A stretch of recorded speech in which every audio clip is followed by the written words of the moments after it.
अर्थ gravitational force हा भाग आपण या ठिकाणी पाहणार आहोत. हा भाग पाहण्यापूर्वी एक छोटासा एक्सपेरिमेंट करूया आपण. समजा मी एखादा बॉल घेतला आणि हा बॉल मी वरच्या दिशेने फेकलाय, काय होईल बरं?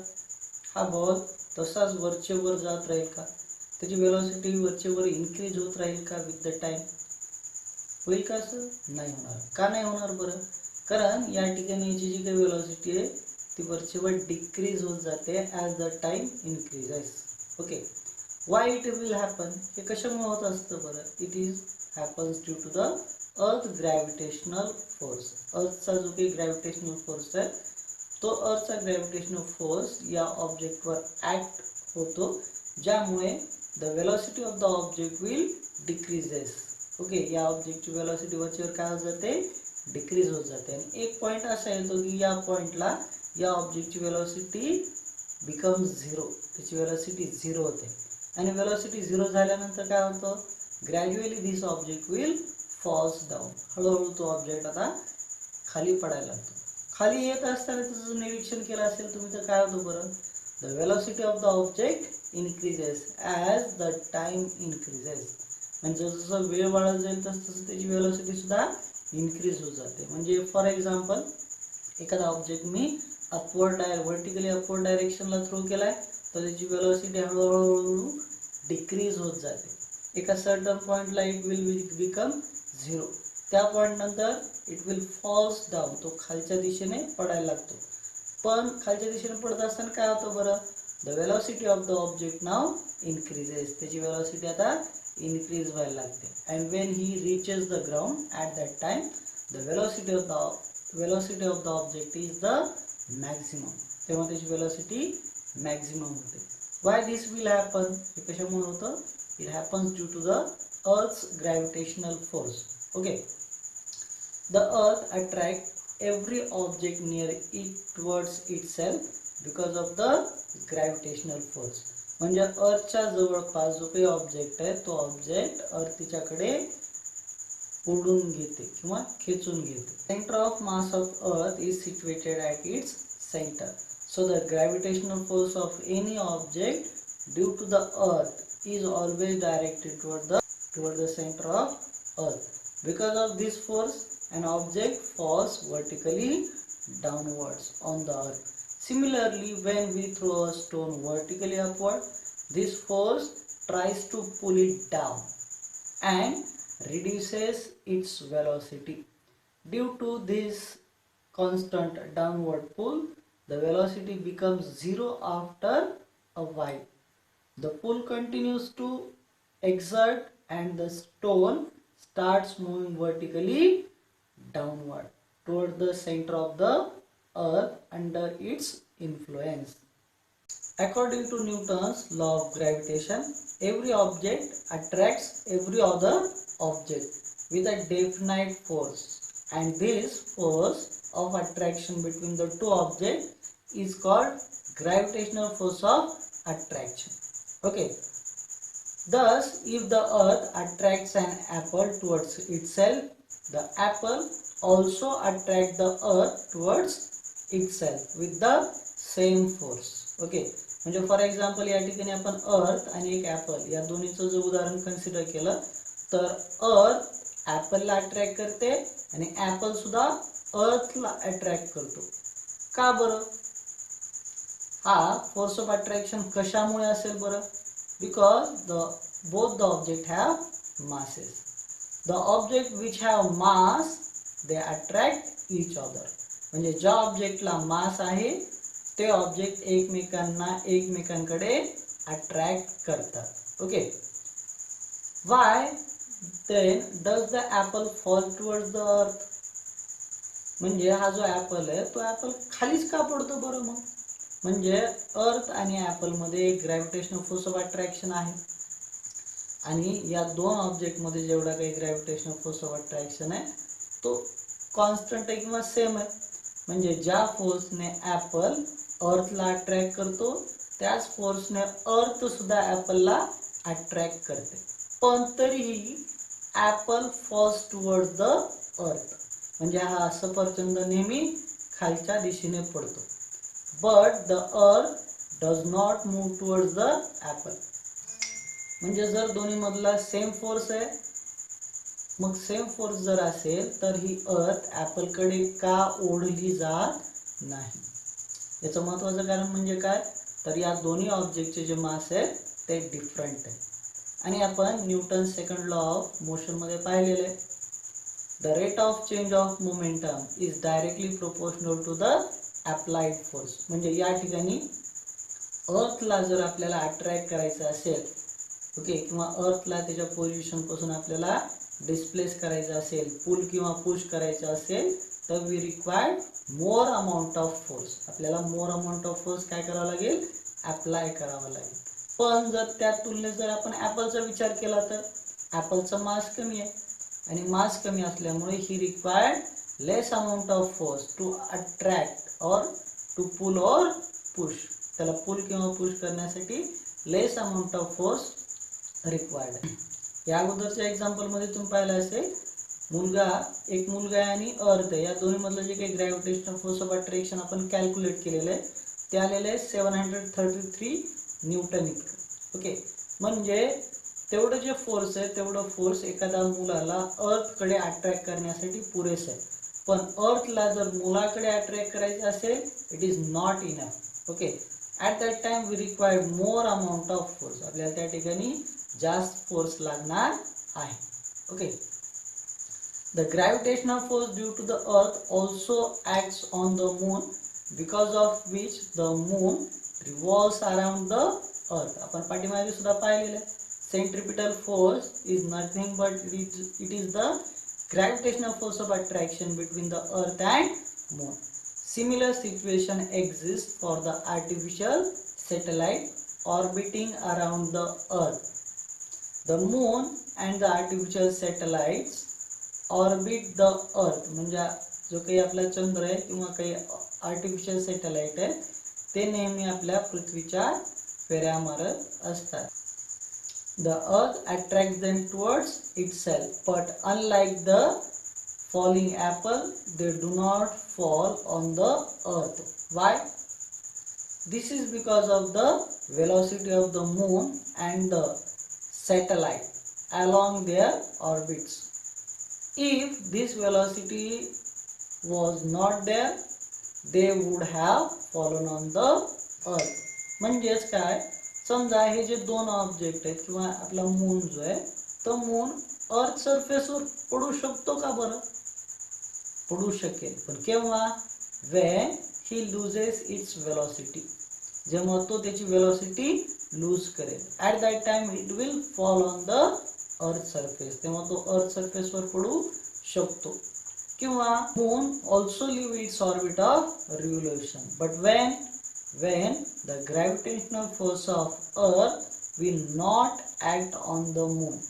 जर अर्थचा ग्रॅव्हिटेशनल फोर्स जर मूनवर ऍक्ट झाला नाही तर moon will leave its orbit of revolution.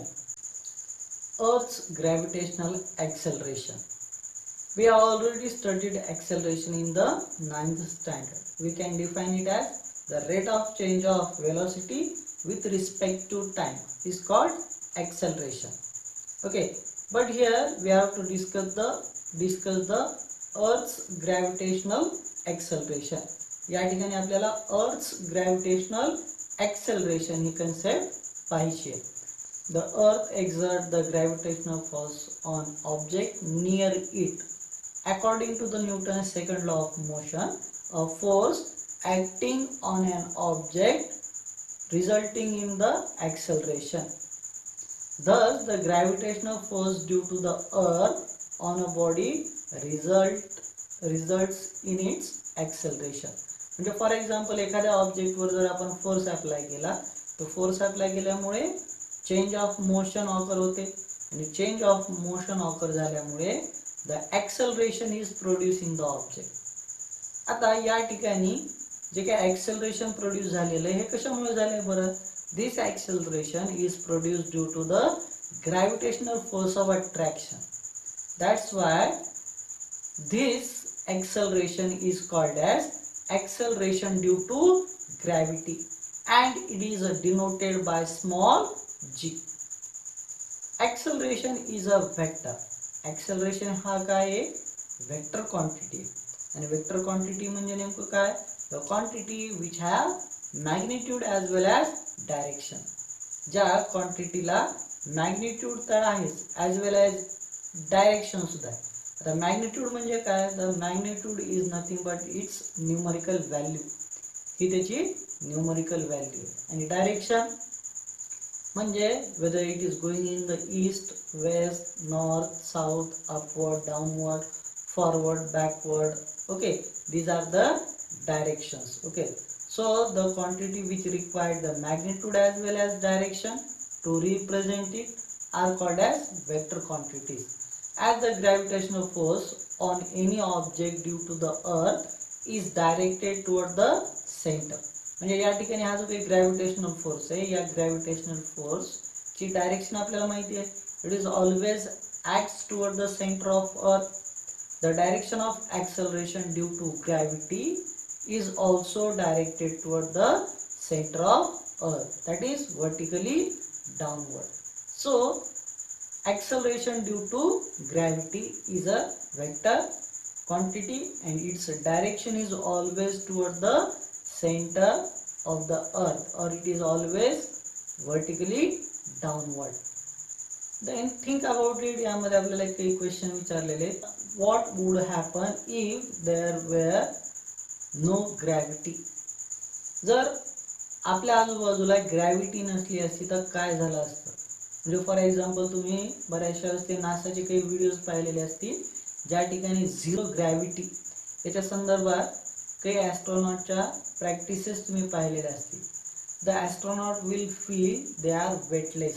म्हणजे आपण सुद्धा स्वतःला the value of acceleration due to gravity on the earth surface, हा पॉईंट आपण डिस्कस करणार आहोत.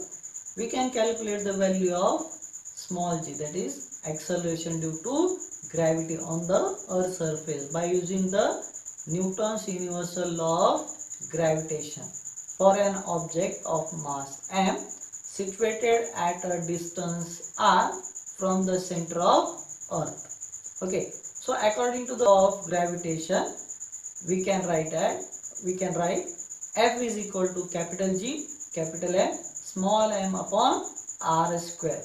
Okay, capital M is the mass of earth, and we have already know the another expression for the force. Force is equal to m into g, where m is the mass of the object and g is the acceleration due to gravity. Okay, आता या दोन इक्वेशनचा जर आपण विचार केला तर या दोन्ही इक्वेशन्स जी काही लेफ्ट हँड साइड आहे ती सेम आहे. म्हणजेच या इक्वेशनच्या जे काही राईट हँड साइड आहेत त्या सुद्धा कशा असतील, इक्वल असतील. म्हणजे from equation 3 and 4 we get mg is equal to capital G capital M small m upon r square, where small m is the mass of the object. This small m from the left side and small m from the right side will be cancel. Okay, हे दोन्ही काय होऊन जातील, cancel होऊन जातील.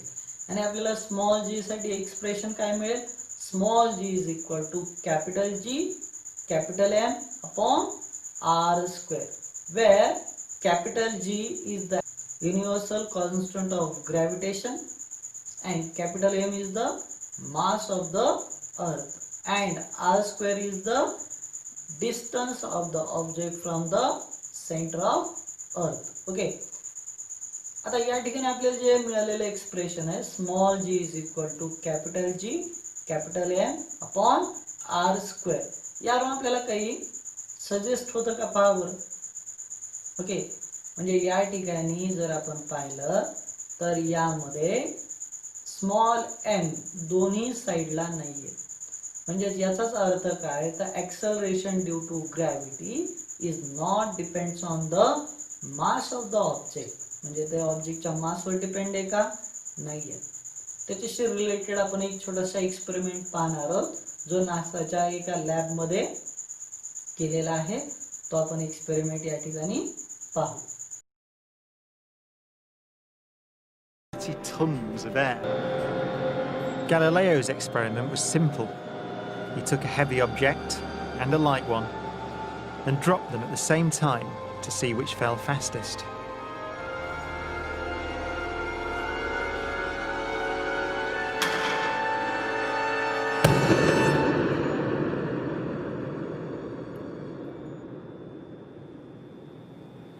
Now, in this case, the feathers fell to the ground at a slower rate than the bowling ball because of air resistance.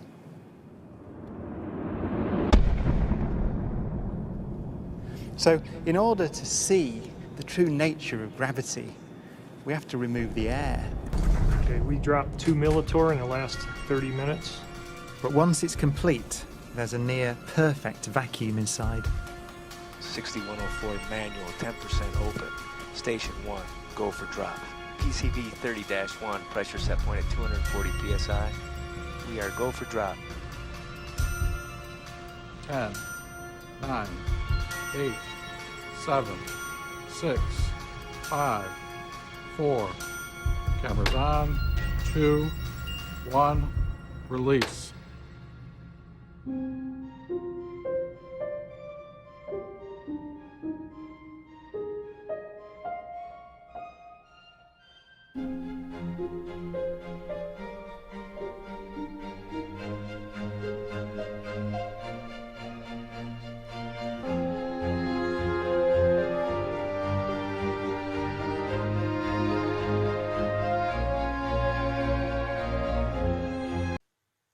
हा experiment पाहिल्यानंतर आपल्याला एक गोष्ट नक्की लक्षात आली असेल, the acceleration due to gravity is not depends on the mass of the object. म्हणजेच काय, समजा आपण दोन ऑब्जेक्ट एका सर्टन हाईट वरून जर सोडून दिले तर ते एकाच वेळी अर्थ सरफेस वर रीच होतील. पण केव्हा, जर हा एक्सपेरिमेंट एखाद्या व्हॅक्यूम मध्ये जर आपण परफॉर्म केला तर.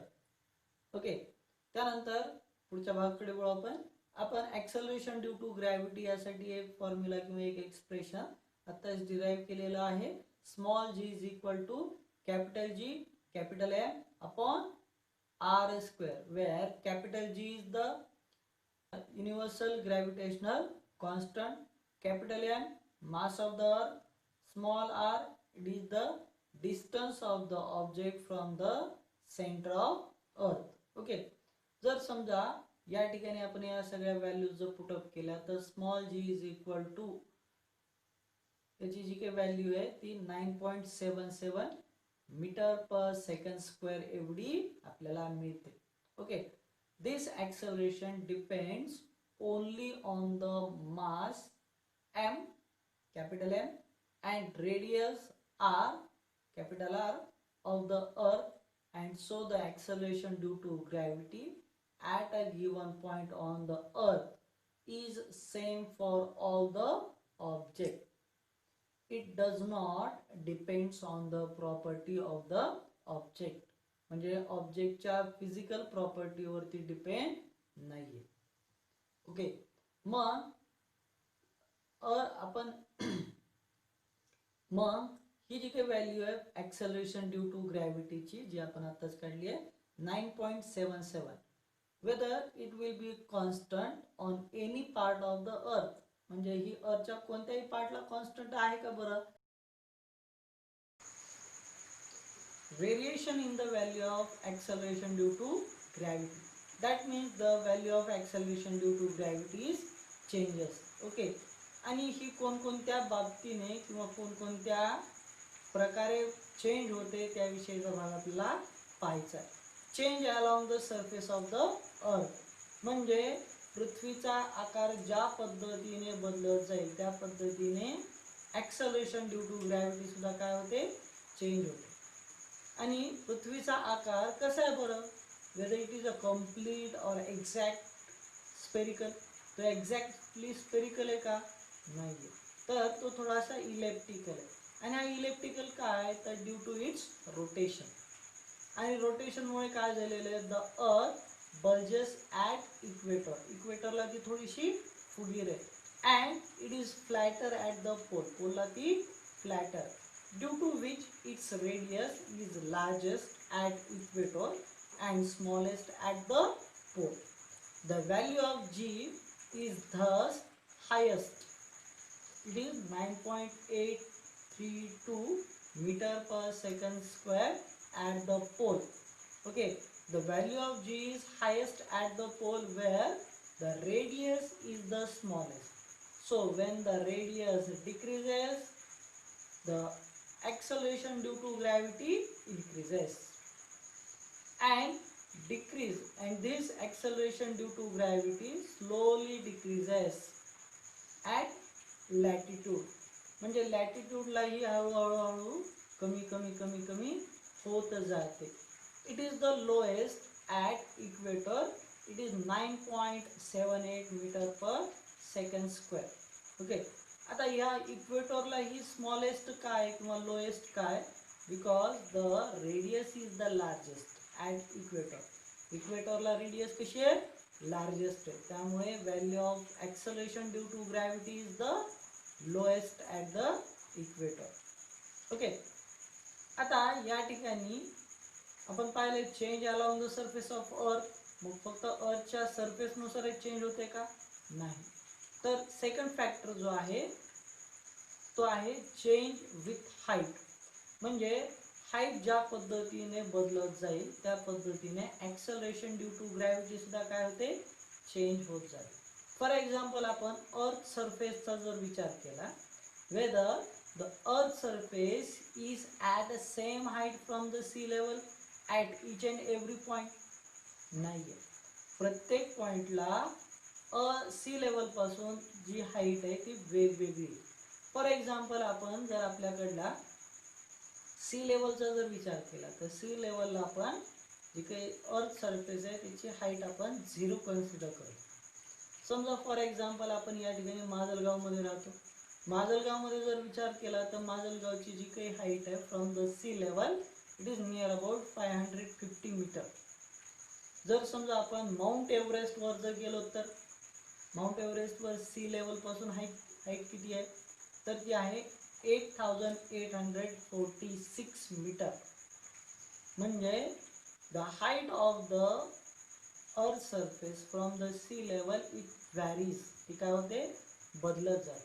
आणि या बदलणाऱ्या हाईटमुळे काही परिणाम होतो का बरं, आपण पाठीमागे पाहिलंय. The gravitational force of attraction is inversely proportional to the square of the distance between the two object. म्हणजे whenever the distance between the two objects increases, the gravitational force of attraction decreases. म्हणजे या ठिकाणी the height is also impact on the value of acceleration due to. However, the decrease is the rather small for the heights which are small in comparison to the Earth's radius. For example, remember that the radius of Earth is 6,400 km.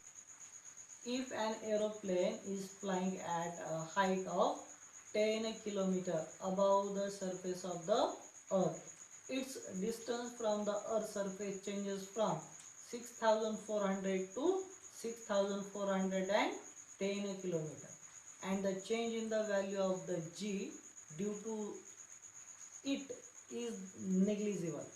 Okay. On the other hand, we consider an artificial satellite orbiting around the Earth.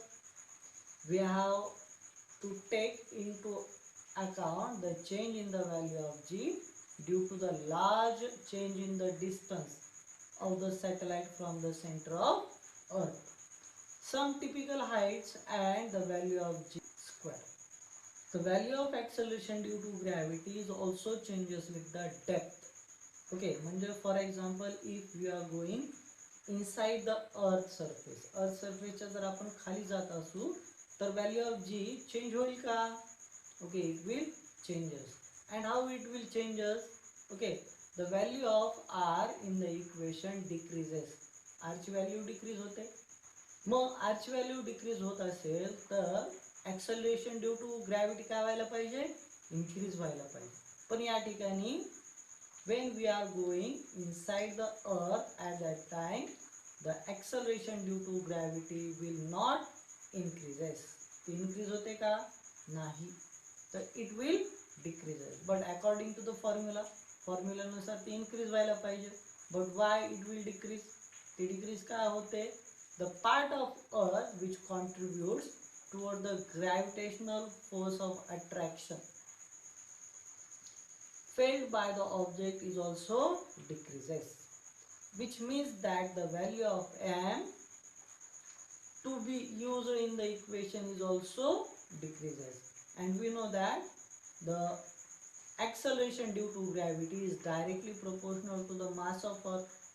As a combined result of the change in r and m, the value of g decreases as we go deep inside the Earth. Okay, so the value of acceleration due to gravity changes according to the surface of the Earth, according to the height of the object, and change with the depth नुसार सुद्धा ती काय होते, change होऊ शकते.